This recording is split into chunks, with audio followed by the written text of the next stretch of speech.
I am JR Bareis, the CEO of TigerHawk Technologies, which we started August 22nd of 2005. So we're celebrating 20 years this year. The technology industry is something I've always known. Like it's the way my brain processes data. It's the same way we program computers. So I naturally put things in logical order. That's how I think. So it's all about just putting things in the right logical order. And then computers seem to work the exact same way. So it wasn't something that I chose, it kind of chose me.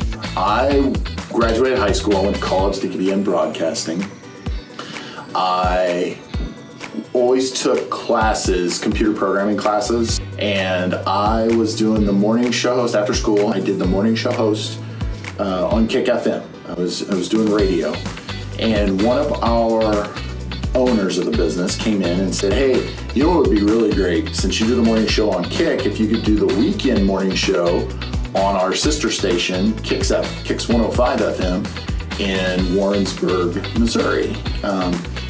And the truth about radio is very, very limited of it. Usually just the morning show is live. Everything else they pre-record and they call it talk track.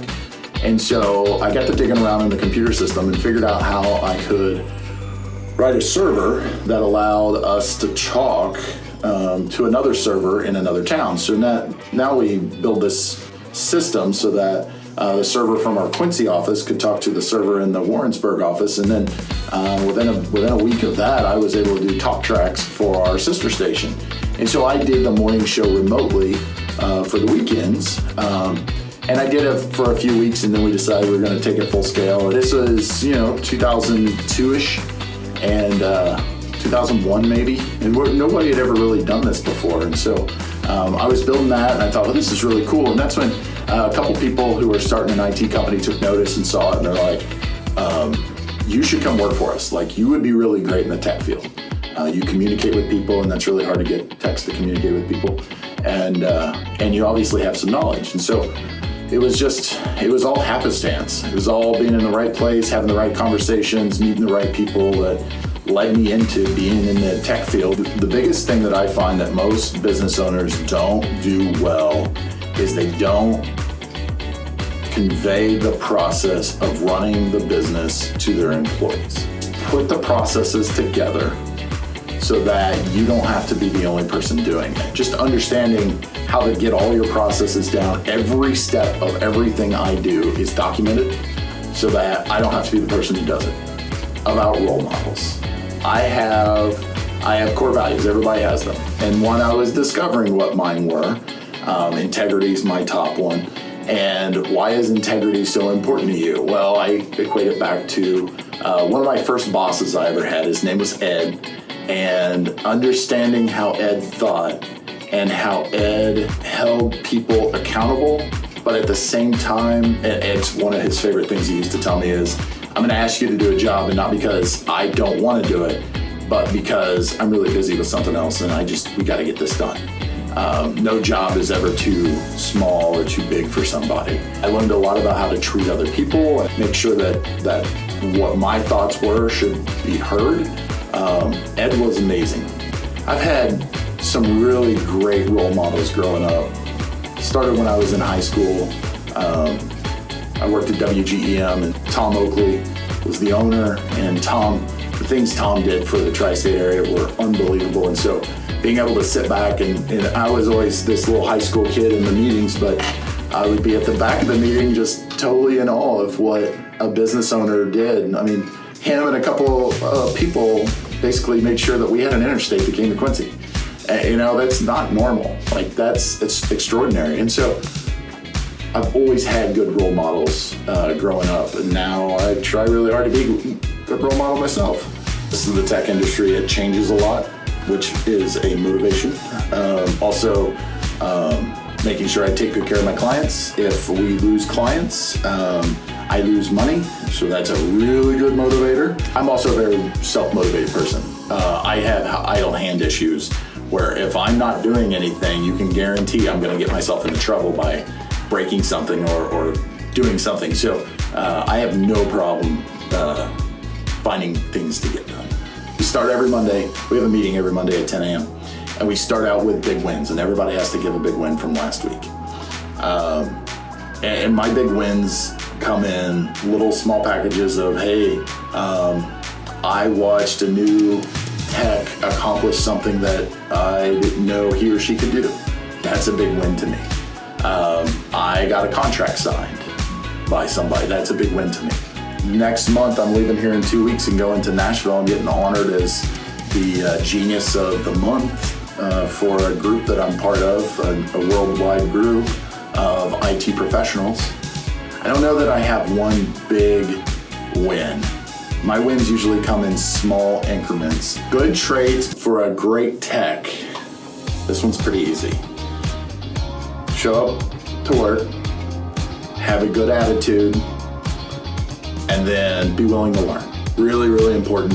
And then tackle things with a positive attitude. It's really important. Nobody works with a Debbie Downer, so having a smile, and those are really big things. And then, of course, showing up to work, really important. As far as the tech stuff, I can teach anybody how to do level 1 technical stuff if they show up, they have a good attitude, and they're ready to learn. Something I wish I would have understood sooner when I got into technology is when I got into technology, we were putting internet connections in the businesses that didn't have one before. We were using DSL. So computer and technology wasn't their primary, it wasn't their focus, it wasn't priority to them. I wish I could have understood back, 25 years ago, how much of a priority it would be for people and understood that faster and better. The reality is 99% of businesses cannot operate without the internet or having their computers working correctly. And so I wish I would have understood that sooner, how vital and important it was for people. Integrity is my top core value. Being honest, I think, is very important if you're going to build trust. You got to be honest. If you don't know something, tell them I don't know it. Understand how to get back to people. I don't know what it is. You're going to have to give me a week to figure this out. Like, that's okay to say to somebody. I think that's the biggest thing. Be honest, treat people the way you want to be treated. Tech is everything. People can't do their job without it. And so if somebody's not able to do their job, not able to do the things that they want to do or need to do, then they're going to be a little upset. And so hitting that with a positive attitude, it makes a huge difference. If you want to get into tech, it is a really fun, really rewarding career.